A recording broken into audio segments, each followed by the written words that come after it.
घर नहीं जाते थे। एक दिन हो गए, 2 दिन हो गए तो गोपियां रोने लगती थी। जिस दिन भगवान गोपियों के घर नहीं जाते थे, गोपियां परेशान हो जाती थी। और कई गोपी तो इसी बात के लिए उल्हाना देने नहीं जाती थी, इस बहाने भगवान का दर्शन करने जाती थी कि कम से कम भगवान घर मिलेंगे तो भगवान के दर्शन होंगे। उल्हाना तो केवल एक बहाना था, उल्हाना एक बहाना था। श्रोताओ, जो ब्रह्म योगियों के योग में नहीं आता, जो ब्रह्म ज्ञानियों के ज्ञान में नहीं आता, जो ब्रह्म भक्तों के हृदय में नहीं आता, आज वही पूर्ण ब्रह्म परमात्मा हमारे ब्रजमंडल में गोपियों के घर घर माखन चोरी कर रहा है। यही तो ब्रज की महिमा है, इसीलिए तो ब्रज को तीनों लोगों में बड़ा बताया। शेष महेश सुरेश दिनेश महेशौ जातु निरंतर ध्याने, वेद अनादि अनंत अखंड अभेदहु जातु वेद बतावे। नारद से सुख व्यास रटे, पुनि हार गए पुनि पार न पावे। काहे अहिर की छोहरिया छछिया भर छाछ पे नाच नचावे। काहे अहिर की छोहरिया छछिया भर छाछ पे नाच नचावे। जो ब्रह्मा के पास में, जिस ब्रह्म के लिए नारद आदि गोपी भाव पाने के लिए गोवर्धन तपस्या कर रहे हैं, जिस ब्रह्म को पाने के लिए माता लक्ष्मी बेलवन में तपस्या कर रही है, जिस ब्रह्म के लिए संत इस संसार को तिनके की भांति त्याग देते हैं, आज वही ब्रह्म गोपियों के घर जाकर के छाछ पी रहा है। ये प्रेम की बात है, वो तो बंदगी तेरे बस की नहीं है। ये प्रेम की कथा है, ये भाव की कथा है, और भगवान केवल भाव के भूखे। आज वही भगवान गोपियों के घर जाते हैं और गोपियों से छाछ मांगते हैं। गोपियां कहती है लाला छाछ तो हम दे देंगे, पर याके बदले तू कहा करेगो। भगवान कहते गोपियों जो तुम्हारी इच्छा सो बताओ। गोपी कहती तो नाचना पड़ेगा हमारे संग। भगवान कहते हैं गोपी मुंह पर नाचना ना आवे, तो गोपी कहती है हम तो छाछ ना पाएंगे, अपने घर पी ले जाकर के छाछ। लेकिन भगवान कहते गोपियों ज्यादा ना, केवल एक चुल्लू छाछ पिया दो, मैं भाई तो तुम्हारे संग नाच लूं। और गोपियों के घर जाकर के भगवान क्या कहते हैं, तेरी मीठी लागे छाछ गुजरिया,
नंद के लाला की जय।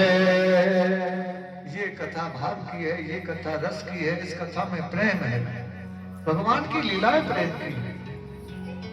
भगवान श्री कृष्ण को प्रेम अवतार कहा जाता है। जो राधा नाम ना हो तो रसिक बिहारी रो तो, नहीं हो तो कृष्ण अवतार जपे जा राधे राधा।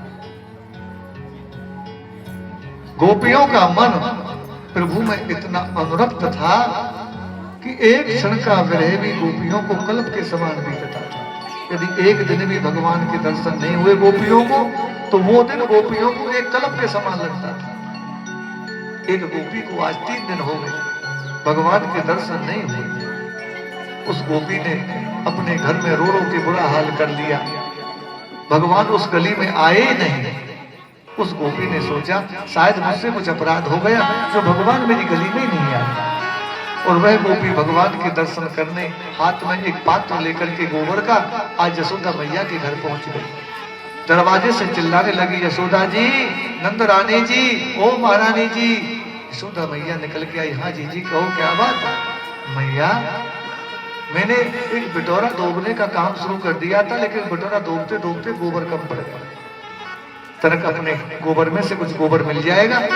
यशोदा मैया बोले, बहन इसमें पूछने की क्या बात है, अरे चली जा गौशाला में, अंदर ढेर सारा गोबर पड़ा है। गोपी के लिए गोबर तो केवल एक बहाना था, उससे कृष्ण से मिलना था, दर्शन तो कन्हैया के चाहिए थे।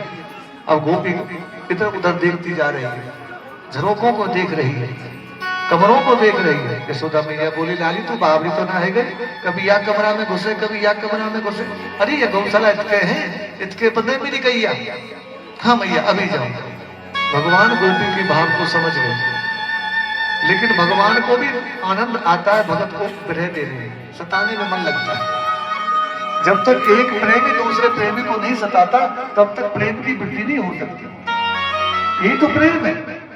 गोपी गौशाला में पहुंच गई, लेकिन गोबर बढ़ते ही है, ध्यान पूरी गौशाला में है, कहीं भगवान है कहीं आसपास। उठाती गोबर को तसला में नहीं रख पाती, गोबर नीचे रह जाता। इतने में भगवान, और जब देखा गोपी का विरह बढ़ने लगा है, गोपी रो रही है, तो भगवान खड़क में आ गए। गोपी चोटी हमारे गोबर को चुराने आ गई। गोपी बोली लाला तेरे मैया जी पूछ ली हमने, हम चोटी ना आए, हम गोबर ले जाने आए हैं, हमारे पिटोरा में गोबर कम पड़ गए, चिंता मत करे, आके बदले हम तो गोबर दे देंगे। बहुत बढ़िया, जाके बदले में गोबर दे देगी। कितना गोबर लेगी तू? बोले जितने में पिटोरा डूबेगा। बोले कितने में डूबेगा पिटोरा? कि वो तो पता लगेगा, गोबर लेके जाओगे तब, इसका हिसाब कौन रखेगा? गोपी बात करती जा रही है भगवान से, गोबर तसले में भरती जा रही है। गोबर हो गया ज्यादा। गोपी बोली लाला तूने हाथ लगाए को उचबा दोगे? भगवान बोले बहुत बढ़िया, हमें गोबर में और हमें उचबा में भी। हे लाला तेरे पास बिगड़ जाएगा, मुंह पे गोबर ज्यादा भर गई हेल। मैं तो गोपी गोबर तो उचबा दूंगा, लेकिन गोबर चाहे तुमको कहा देगी जो लाला तुम मांगे हो। माखन को एक पिंड डालूंगा। हाँ माखन दूंगी। कितना गोबर ले जाएगी? बोले जब तक मेरे पिटोरा ना डूबल। गोपी ने गोबर का तसला ऊपर रखा। भगवान बोले यूं बताया हिसाब कौन रखे हो, तू पीछे मुकर गई तो? गोपी बोली लाला एक उपाय है। बोले क्या? कि जितने गोबर के तसला में ले जाऊंगी ना, उतनी गोबर की टिनकी तेरे माथे पर धर जाऊंगी। बाद में जब गोबर पूरा रह जाएगा तो टिनकी ने गिर लेंगी, तो तुझे पिंडा में तो दे दूंगी। भगवान बोले हाँ ची। अब गोपी गोबर को तो बहनों की बात तो बस समझी कन्हैया के दर्शन की। गोपी तुरंत बाहर निकली, गोबर फेंक आई, फिर जल्दी आई, जल्दी गोबर भरे। फिर कन्हैया से कहीं उचबा दिला। कन्हैया ने उचबाया, एक टिनकी लगा दी। कहने का भाव क्या है कि गोपी ने इतना तसले गोबर भगवान से उचबाए कि भगवान के पूरे मुखार बिंद पर गोबर की छोटी छोटी टिनकी लग गई। यशोदा मैया ने विचार किया ये गोपी बावली है गई है का, धक्के जावे गोबर पकड़ो कहाँ पर टिक के आवे, फिर आ जा। ऐसे तो गांव के बटोरा जाइए डूबने यार। देखो तो सही कितनी देर लगा दिया। जाकर के यशोदा मैया ने देखो कि गोपी गोबर उच रही है और भगवान गोबर उचा रहे हैं, और भगवान के श्री मुखार बिंद पर चारों तरफ पूरा गोबर लगा होगा गाय का। यशोदा मैया दौड़ करके आई, अरे लाला तू गोबर गणेश बने क्यों खड़े हुए? तेरे माथे पे इतना गोबर किसने लगा दिया?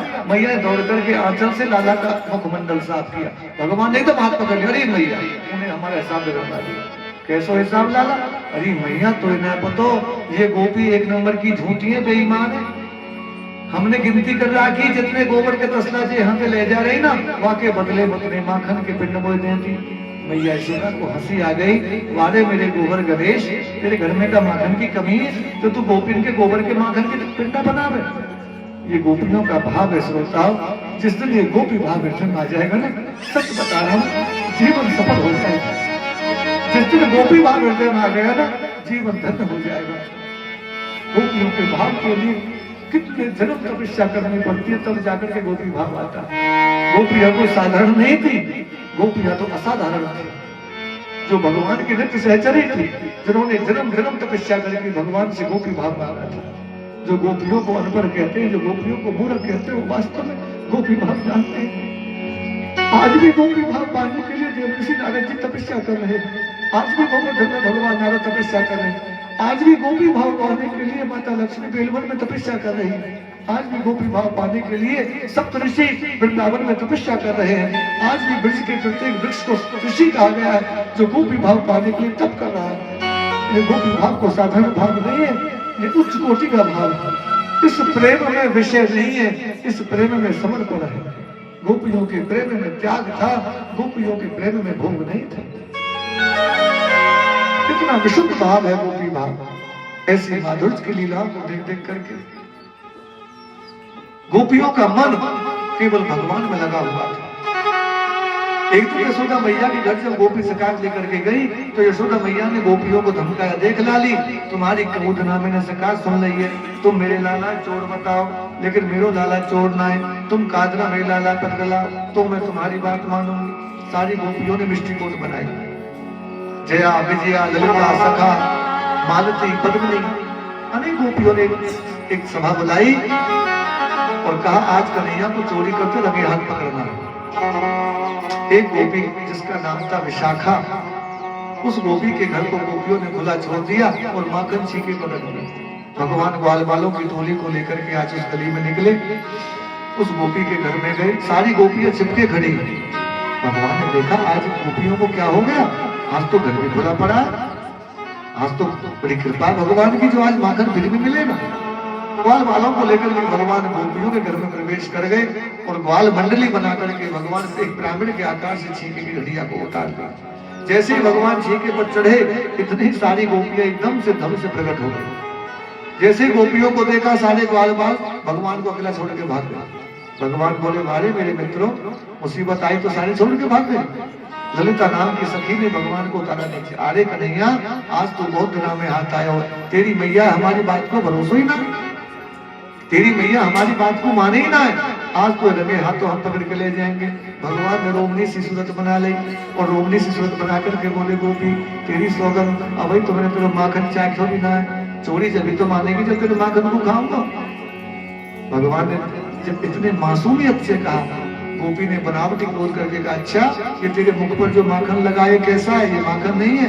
अरे गोपी तेरी सौगंध तेरे माखन के मटका में उड़नी चेंटी है रही, मैं तो उन चेंटी ने बीच में लग रहे हो, उनमें तो एक चेंटी उड़ के मेरे होठ पे बैठ गई, वाई के पामन को माखन लग गयो, तेरी सौगंध मैंने तेरे माखन चाख्यो भी ना। गोपी बनावटी क्रोध करके बोली झूठ मत बोले, तो अच्छी तरह जाने हम तो तू एक नंबर को झूठा है, एक नंबर को मक्कार है, एक नंबर को छलिया है, आज हम तेरी कोई ना मानेंगे, आज तो मैया के पास ले जाएंगे। भगवान पीछे किसने लगे, सारी गोपियों को भी भगवान को सताने में बड़ा मन लगता था। गोपियां भी भगवान को सताती है, भगवान भी गोपियों को सताते हैं, दोनों को एक दूसरे को सताने में बड़ा सुख मिलता है। यही तो प्रेम है, इसी को तो प्रेम कहते हैं। और प्रेम के कारण ही भगवान गोपियों की गाली खाते हैं। गोपियों ने पता नहीं क्या क्या नाम रखे भगवान, छलिया, चोर, कलुआ, ऐसे मधुर नाम भगवान के, और गोपियों के भाव को भगवान स्वीकार करते हैं। एक गोपी ने जब भगवान को पकड़ के मैया के पास ले गई तो भगवान ने माया का सहारा लिया और भगवान एक रूप से मैया के पास पहुंच गए और जाकर के बोले मैया बहुत जोर से भूख लगी है, आज सुबह तो तेने कछु खावे के नहीं दियो। मैया ने बड़े से आकर के कही लाला आजा बेटा, तेरा दूध कब को सुबह को तो धरे हुए पर तो एक खेल बेचे फुर्सत मिले जगह तो पीवे को, आजा जल्दी वो दूध पी ले।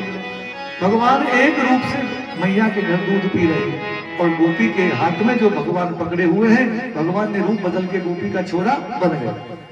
गोपी ने लाला को पीछे छिपा लिया और द्वार पर आकर के बोली मैया ओ नंदरानी, ओ यशोदा, ओ कान्हा की मेहतारी, देख जल्दी आ, आज हमने तेरा छोरा पकड़ लियो, तो पे छोरा ना समझो, आज हम तेरे छोरा तेरा आगे आगे समझाएंगे। यशोदा मैया बोली गोपी ने भांग पी ली का, ये गोपी भांग पी के तो ना आई, मेरे छोरा तो यहाँ दूध पी रहे हो, यानी कौन को छोरा पकड़ लियो। यशोदा मैया बाहर के निकली, आकर के बोली जीजी कैसे चिल्लाए वे लेकर दरवाजे पर, मैया देख तो रोज हम ते कही ना कि मेरो लाला चोरना है, मेरो लाला चोरना है, देख आज हम तेरे चोर पकड़ के लाई हैं। यशोदा मैया बोली होश में तो है, भांग तो ना पी रही है सवेरे सवेरे। अरे मैया मैं तो होश में हूँ, पर आज तू आंख में खोल के देखियो, दिखियो बीवी कैसो चोर। गोपी ने जैसे लाला को पीछे से निकाला तो भगवान गोपी के पुत्र बने खड़े। यशोदा मैया बोली तुमने मेरो बालक बहुत दिन बदनाम करे, मैंने आज तक तुमसे कछु ना किया, तुम बरबर में मेरे बालक के चोर चोर बता में मैं चुप बैठ जाई, पर आज के बाद जब तुमने मेरे छोरा के चोर कही ना तो जितनी भी गोपी है ना सबकी दाढ़ी के लहंगा में फाड़ दूंगी, आंखें में फाड़ के देख जे तेरो छोरा है कि जे मेरो छोरा है। अब गोपी ने जब इतके देखो अपने लाला को देख करके गोपी ने हाथ के माथों पीट, हे भगवान मैं तो घर से कन्हैया लेके चली, ये कन्हैया कब में हाथ चढ़ा करके भाग गए। गोपी को इतना समोह है। मैया ने दो चार झाड़ और पिलाई, खबरदार जो आज के बाद मेरे बालक को बदनाम करियो तो मैं तमसे कछु ना कही, तो या तो मतलब ये ना है मेरो बालक नटखट जरूर है, मेरो बालक चंचल जरूर है, पर मेरो बालक चोर ना है। वाकई घर में काउ बात की कमी है का? अरे वाकई बाप ने 9-9 लाख गाय बांध रखी, इतनो दूध माखन हो तुम्हारे घर में क्यों जाएगा? पर मेरो छोरा सही किए, तुम तो सबरी भैया ब्रिज की लुगाई ऐसी है जो पानी में आग लगावे बारी है, जो पानी में आग लगा में गोपी बिचारी नाम सुन के चली आई। रास्ते में भगवान फिर से अष्टि रूप में प्रकट हो गए। अब तो गोपी बोली छोरा तू तो वास्तव में बहुत नटखट है रे, चल तेरी मैया दोबारा दिखाऊंगी। भगवान बोले गोपिया तो मान्य, मैंने तो पहले ही कही, अब के तो मैं तेरा छोरा बने हूँ, अगली बार ले जाएगी तो मैं तेरा खसम बन जाऊंगा, फिर तू पुणे ले जाके दिखा दे। गोपी ने एकदम से हाथ छोड़ दिया, तू भैया हमें माफ कर, तू अपने घर को जा, हम तेरे से काट लेकर के नहीं जाएंगे। ऐसी माधुर्य की लीलाओं को देख करके कभी कभी मन करता है, हृदय से एक पुकार उठती है कि भगवान ने कलयुग में क्यों भेजा।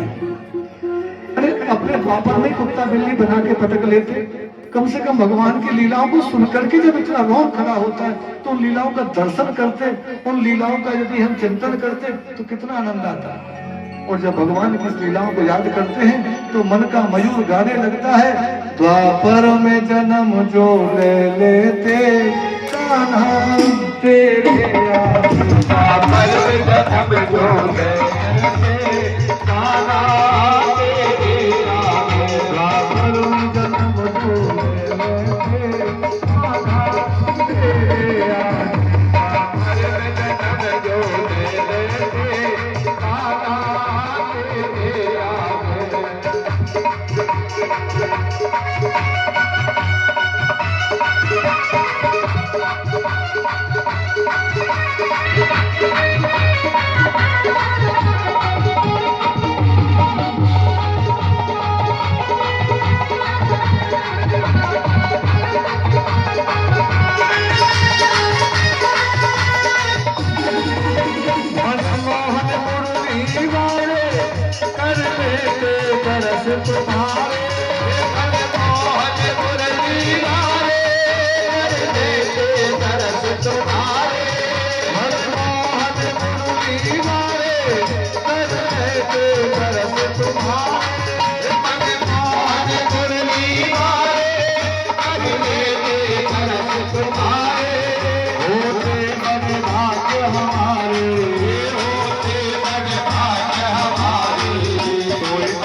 मिट जाते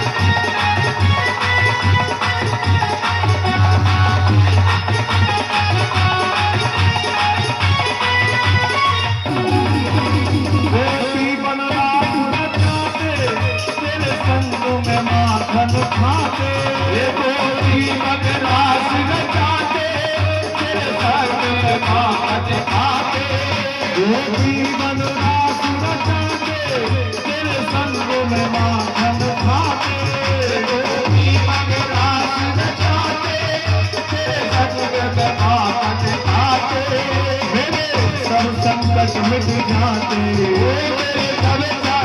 मिट जाते, संग में जमुना नहाए लेते कान्हा तेरे याद, द्वापर में जन्म जो आए लेते कान्हा तेरे याद।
कथाओं को सुनकर के क्या आपका मन नहीं करता कि भगवान ने ऐसी कृपा क्यों नहीं की? जो कलयुग में मानव बना के भेजा तो आपने में पक्षी बना करके भेज देता। अरे पक्षी नहीं बनाता तो लता पताएं बना देते, घास फूस बना देता, सूखे पत्ते बना देता। कम से कम गोपियों की चरण धूली, गोपियों का चरण रज हमारे मस्तक पर पड़ता तो हमारा जन्म धन्य हो जाता। लेकिन महाराज भगवान की लीला कथाओं को गाने के लिए कई जन्मों का पुण्य चाहिए और जन्म का साथ तो पाने के लिए अनंत कोटि जन्म लग जाते हैं, तब जाकर के जीव को प्रभु की सहचर भाव बनता है। श्री सुखदेव भगवान कहते राजा परीक्षित, भगवान की अवस्था 4 वर्ष की हो गई। एक दिन क्या हुआ, कार्तिक का महीना, माता यशोदा दूध दो रही थी, दही मंथन कर्म चल रहा था। भगवान सोकर के जगे, मैया को जब नहीं देखा तो भगवान रोते रोते आंगन में आए। मैया शाम के समय भगवान के आंखों में बड़ा मोटा मोटा कजरा लगाती। अब तो काजल माताएं लगाना जानती भी नहीं है, कौन अपने बच्चों को काजल लगाता है? किसी से कहेंगे तो मैया कहती है बाबा डॉक्टर ने मना कर दिया। डॉक्टर का तो इतना विश्वास। हमारी बड़ी बूढ़ी जितनी भी देवियां थी वो बड़े भाव से काजल बनाती थी, उसमें बड़ी बड़ी चीजें डालती थी और वो काजल बच्चों की आंखों को बिल्कुल मांझ देता था। मैया रोजाना भगवान को काजल लगाती। आजकल तो परंपराएं बदल गई, नीला काजल आ रहा है आंखों में लगाने के लिए। और माताओं को एक परंपरा और है कि मांग भरने में भी लज्जा आने लगी है, थोड़ा सा यहाँ टीका लगाती है, बस इतना सा टीका, बस मामूली सा मांग भरने का। जबकि मांग का सिद्धांत है कि पूरे सिर में सिंदूर होना चाहिए, शास्त्र में तो यही कहते हैं। अब यहाँ थोड़ा सा टीका लगा लेती है, बस दिख रही हाँ माता सुहागिन है, बस। भगवान उठे, आंखों को मलते मलते, मैया दूध दोहन दधी मंथन कर्म कर रही थी। भगवान दौड़े दौड़े आए और मैया की गोदी में बैठे। मैया ने लाला को अपनी छाती से लगाया और भगवान मैया के साथ बैठ करके दोनों हाथों से दधी मंथन करने लगे। दधी मंथन किया, थोड़ी देर बाद भगवान बोले मैया मुझे भूख लगी है। मैया बोली लाला थोड़ी देर रुक जा, अभी ताजा माखन निकालूंगी और अपने बचुआ को ताजा माखन खिलाऊंगी। जिस दिन से भगवान गोकुल में आए थे वो दूध पीने लगे थे, उसी दिन से यशोदा मैया भगवान को ताजा मक्खन और पद्मा गाय का दूध पिलाती है। आजकल पद्मा गाय नहीं मिलती है, पद्मा गाय तो भगवान के साथ ही चली गई। और सारी नस्ल की गाय मिलेंगी, गिर साहिवाल दोगली सब मिल जाएंगे। पद्मा और कपिला दोनों गाय तो भगवान के साथ ही चली गई। वो बड़ी विशुद्ध गाय थी, उनका दूध बिल्कुल अमृत था। क्यों? पद्मा और कपिला ये कामधेनु की पुत्री है। जो कामधेनु गैया समुद्र से उत्पन्न हुई थी ना, उसकी 3 पुत्रियां हुई, नंदिनी, पद्मा और कपिला। नंदिनी को राजा दलीप ने पाला था, उसी नंदिनी को वशिष्ठ जी ने पाला, और उसी नंदिनी को परशुराम के पिता जमदग्नि ने पाला, और उसी नंदिनी को सहस्त्रार्जुन ने छीना था। उसी नंदिनी का नाम लेकर के और महाराज सहस्त्रार्जुन का वध हो गया था। इसी कारण से नंदिनी गाय भी स्वर्ग को चली गई। बाकी 2 गैया बची, पद्मा और कपिला, वो द्वापर तक रही जब तक भगवान कृष्ण धरती पर रहे। और जैसे ही भगवान मथुरा गए उसके बाद वो दोनों गैया भी गोलोक धाम चली गई। वो भगवान की प्रमुख गैया है, उन्हीं का दूध भगवान पीते थे। तो मैया यशोदा अपने हाथ से, इतनी दास दासियां होती थी फिर भी मैया यशोदा भगवान का सारा काम अपने हाथ से करती थी, अपने हाथ से। सेवा तो वही है हमारा। आज घर घर में ठाकुर जी रखे हैं पर माताओं को सेवा करने में आलस आता है। ठाकुर जी तो रखे हैं पर बच्चों से भोग लगवाती है, बच्चों से पूजा करवाती है। बच्चों को साथ रख सकते हो पूजा में, संस्कार तो तब भी सीख लेंगे, लेकिन बच्चों से पूजा कराना अपराध है। बच्चों को क्या पता भगवान की पूजा कैसी होती है? भगवान तो आपके हैं, आप लायो तो अपने हाथ से करो। आपत काल में कोई परेशानी बन जाए वो बात अलग है, लेकिन रोज रोज मैं कई घरों में देखता हूँ माताएं बच्चों से कहती थी बेटी गोपाल जी को सुला दे, बेटी गोपाल जी को जमा दे। अरे तुम मैया गोपाल जी को लाई हो, सेवा तो अपने हाथ की है, अपने हाथ से करो। फल तो तभी मिलेगा जब बच्चों को साथ रख के सिखाओ, संस्कार दो, लेकिन बच्चों से सेवा नहीं करानी चाहिए। मैया यशोदा इतनी दासियां थी घर में, फिर भी कन्हैया का सारा काम खुद करती थी। खुद उनके लिए दूध दोहना, खुद दही मंथन करना, खुद माखन निकालना, सारे काम खुद। भगवान की सेवा खुद ही करनी चाहिए, तभी तो सेवा का फल मिलेगा। मैया ने गाय का दूध चूल्हे पर औंठने रख दिया था, लेकिन भगवान बोले मैया मैया बहुत जोर से भूख लगी है, पहले तो मुझे अपना दूध पिला दो, मैं मां कर पीछे खाऊं। मैया ने अपना स्तन निकाल करके लाला के मुख में दे दिया। भगवान कभी दूध पीने लगते, कभी मैया का चेहरा देखने लगते, मैया भी अपने लाला का चेहरा सूंघने लगती, देखने लगती। अचानक भगवान बोले मैया एक बात पूछूं? हाँ लाला पूछ। तू न्यों बता, तो दूध प्यारो तो पूत प्यारो? मैया बोली छोरा तू बाबरी बात क्यों करे, वो तो बेटा तू प्यारो, दूध तुम्हें कहाँ प्यार है? अरे जब दूध पीने बारह बालक बना देंगे तो दूध किस काम का, मुझे पूत प्यार है। इतने में भगवान फिर से स्तन पीने लगे। उधर पद्मा गाय के दूध ने भाव दिखाया कि यदि भगवान मैया का दूध पान कर लेंगे तो फिर मुझे नहीं पीएंगे, और वो पद्मा गाय का दूध भगोनी में से उफनने लगा।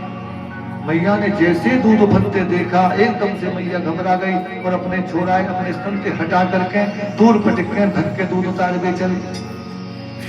भगवान ने कहा मेरी मैया कितनी झूठी, अभी तो जो कह रही मुझे दूध प्यारो, और अभी दूध ना उफन जा, मुझे फेंक करके रख गई। भगवान बनावटी रोने लगे, और बनावटी क्रोध करके भगवान ने वहां एक पत्थर रखा था, उस पत्थर से सारी चपटियाओं को भट्ट भट्ट करके एक एक मटकी को फोड़ डाला। सारा दही माखन घर में चौक में फैल गया और बोरी से बहने लगा। मैया दूध को उतार करके आई, अग्नि को शांत करके आई। अब भगवान ने उधम तो कर दिया, लेकिन भगवान समझ गए बेटा तुझे बैठना भी पड़ेगा, अब मैया तुझे छोड़ेगी नहीं। अब भगवान सीधे अंदर के घर में जाकर के छिप गए। जैसे मैया ने आकर के आंगन में दही माखन फैला देखा तो पहले तो मैया को हंसी आई, मेरा छोरा कितनो बाबर हो, कतई कितनो शैतान बालक काऊ तो ना होगा। अगले क्षण भैया ने सोचो अब बालक इतना छोटो भी ना है जो धमकाऊ ना। 5 साल तक बच्चे को पुतली की तरह रखे, शास्त्र कहता है 5 साल तक बच्चे से कुछ नहीं कहना चाहिए। 5 साल तक बच्चों को ऐसे रखो जैसे आंख पलक में पुतली रखी जाती है, रक्षा बिल्कुल पूरी तरह प्रेम से रखो। जब बच्चा 5 साल का हो जाए तो 5 से लेकर के 10 साल तक के बच्चे को कान की तरह रखो, जैसे कान को नहाते समय मीड मीड कर धोया जाता है ना, कान को अच्छे से साफ किया जाता है, ऐसे बच्चे को रखो। और जब बच्चा 10 साल से ऊपर का हो जाए तो बच्चे से व्यवहार पैरों जैसा करो 17 साल तक। और जब बच्चा 17वें साल में प्रवेश करे तो पूरे बालक पर ऐसी निगाह रखनी चाहिए जैसे मानो किसान अपनी फसल पर निगाह रखता, एक एक पल की खबर रखो, बच्चा कहाँ जा रहा है, क्या कर रहा है। शास्त्र बच्चों को पैसा देने की मना नहीं करता, लेकिन शास्त्र ये भी आज्ञा देता है कि जितने पैसे आपने बच्चे को दिए उसके खर्च का विवरण भी माँ बाप का धर्म बनता है बच्चे से लिया जाए, और ये पता करा जाए कि बच्चे ने खर्च सही किया या गलत किया, तभी बच्चा 20 साल तक बनकर के तैयार होता है। और जो बच्चा 20 साल तक नहीं बिगड़ा फिर वो जीवन में आगे कभी नहीं बिगड़ता। 20 साल तक बच्चे के ध्यान रखने की शास्त्र आज्ञा देता है। मैया ने विचार किया अब मेरा बच्चा 5 साल का हो गया, अब यदि इसको नहीं डांटूंगी तो आगे उद्दंड हो जाएगा, इसलिए बच्चे को थोड़ा बहुत डांटना भी जरूरी। मैया ने हाथ में छड़ी ली और एकदम से कन्हैया, ओरे कन्हैया आज दारी के मैं तो ना छोड़ूंगी, मैं तो गोपी की बातों में झूठी जाने, तू तो वास्तव में 1 नंबर गोपाजी है। भगवान डर करके भीतर छिपे बैठे, मैया चारों तरफ घूमती रही। भगवान दृष्टि में आए, आगे आगे भगवान, पीछे पीछे मैया। गोकुल की गलियों में दौड़ पड़े, लेकिन भगवान मैया के हाथ नहीं आए, दोनों में 2 अंगुल की दूरी। मानो भगवान शिक्षा दे रहे मैया तू मुझे नहीं पकड़ सकती, मुझे पकड़ने के लिए तो बड़े बड़े योगी तपस्वी संत महंत भजन करते करते गए, मैं किसी की पकड़ में नहीं आया, तू भला मुझे कैसे पकड़ेगी। लेकिन मानो मैया भी भाव दिखा रही है, बेटा तू भले ही काऊ की पकड़ में मत आइयो, लेकिन मैं तेरी माँ हूँ, मैं तेरी माँ हूँ और तुझे पकड़ के दिखाऊंगी। भागते भागते मैया हाँफने लगी। भगवान ने विचार किया मेरी मैया बूढ़ी है, ज्यादा दौड़ेगी तो हृदय पर दबाव आएगा और मेरी मैया की संकट प्राण आ जाएगा। मैया तू मुझे मारेगी तो ना, मैं तेरे हाथ आ जाऊंगा। यशोदा बोली ना दारी के तो मारूंगी क्या के, तो हल्दी चावल से पूजूंगी, तेने बहुत बढ़िया काम करे, मारूंगी क्या के तो बेटा तो ना मारूंगी। मैया डर दिए फेंक दे। मैया ने सोची मेरे लाला अब डर गए हो, यदि ज्यादा डराऊंगी तो कहीं ऐसा ना हो घर छोड़ के चले जाए। मैया डंडी फेंक दी, आजा बेटा तेरी सौगंध में तो ना मारूंगा। भगवान डरते डरते से मैया के पास में आए, मैया ने पकड़ के उसका हाथ पकड़ लिया, अब बता तेरी क्या सजा दी। मैया बोले मैया तेने मुझे कहीं ना मैं तो ना मारूंगी, चल बेटा तो घर बताऊंगी, अब या गली में तो सबके आगे कहा बताऊं, तो घर जाके तेरा पूजन करूंगी। मैया कन्हैया को घर ले आए। 2 अंगुल की दूरी का मतलब क्या है? 2 अंगुल की दूरी है माया और मोह। जब तक जीव के भीतर माया है और मोह है, तब तक भगवान उसके पास नहीं आते। मोह सकल व्याधिन कर मूला, ताते उपजे बहुविध सूला। जब तक जीव के भीतर मोह बैठा हुआ है ना, आसक्ति बैठी है, तब तक भगवान आपसे मोह दूर है। और जिस दिन आपके हृदय से मोह निकल गया, उस दिन भगवान आपके हाथ में आ जाएंगे। लेकिन मोह निकालना बड़ा कठिन है। कल एक भगत जी आए थे हमारे पास और आकर के बोले, पंडित जी भजन करने का तो बहुत मन करता है और घर छोड़ने का भी मन करता है, लेकिन 5-7 दिन से जाने में रुका नहीं जाता। घर की याद आने लगती है, घर को मन करता है, और घर आता हूं तो बाहर निकलने का मन करता है। इसका मतलब क्या है कि हमने वास्तव में उस तत्व को अभी जाना ही नहीं, अभी उस तत्व को हमने पहचाना ही नहीं। जिस दिन उस तत्व को हम जान लेंगे, उस दिन तो घर बिना छुटाए छूट जाएगा। छोड़ना नहीं पड़ेगा, बिना छुटाए छूट जाएगा। उसको पकड़ लो, उसको जान लो। माने आकर के रस्सी से कन्हैया को बांधा। दाम माने रस्सी और उदर माने पेट। दाम माने बंधन, उदर माने पेट। जिसके उदर में बंधन बंधा, उनका नाम पड़ गया दामोदर। बोलो दामोदर भगवान की जय। मैया ने दामोदर भगवान को उधर से बांध करके मैया बोली, लाला अब तो यहाँ कस देर बंधो रहेगो ना, तेरी अकल ठिकाने आ जाएगी। इतने में जमुना जल ले आऊं। मैया मटका लेकर के जमुना जल लेने चली गई। नंदराय जी के भवन में 2 वृक्ष थे अर्जुन के, जो राम जी के दादा परदादा लगाए थे। उन वृक्षों के बीच में थोड़ा सा गैप था। भगवान ने उखल को डाला नीचे और भगवान दोनों वृक्षों के बीच से निकल गए और इधर से उखल अटक गया, उधर से भगवान ने ऐसा झटका दिया कि दोनों वृक्ष चरमरा करके गिर गए। दोनों वृक्षों के गिरने का बड़ा भयंकर शोर हुआ। दोनों वृक्षों से 2 देवदूत निकले। दोनों देवदूतों ने भगवान की परिक्रमा दी और परिक्रमा देकर के दोनों देवदूत अपने धाम को चले गए। राजा परीक्षित जी ने पूछा, गुरुजी ये दोनों देवदूत कौन थे? श्री सुखदेव भगवान कहते, राजा परीक्षित, ये दोनों देवदूत कुबेर के पुत्र थे, जिनका नाम था नलकूबर मणिगिरी। एक दिन ये दोनों अपनी पत्नियों को लेकर के मंदाकिनी गंगा में स्नान कर रहे थे। दोनों ने वस्त्र उतार रखे थे। इतने में देवर्षि नारद जी वहां से आए। देवर्षि नारद जी को देख करके इनकी पत्नियों ने तो कपड़े पहन लिए, लेकिन इन दोनों मूर्खों ने वस्त्र नहीं पहने और नंगे धड़ंगे देवर्षि नारद जी को प्रणाम करने लगे।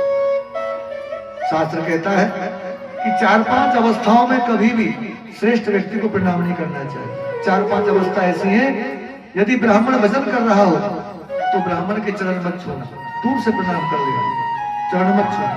कोई संत ब्राह्मण भजन में बैठा है, स्नान करके जैसे आप निकले हो और सामने से ब्राह्मण आ जाए, आपके शरीर पर वस्त्र नहीं है, तो उस समय ब्राह्मण को प्रणाम करना चाहिए। वस्त्र शरीर पर होने चाहिए। एक झूठे मुंह आप भोजन कर रहे हैं,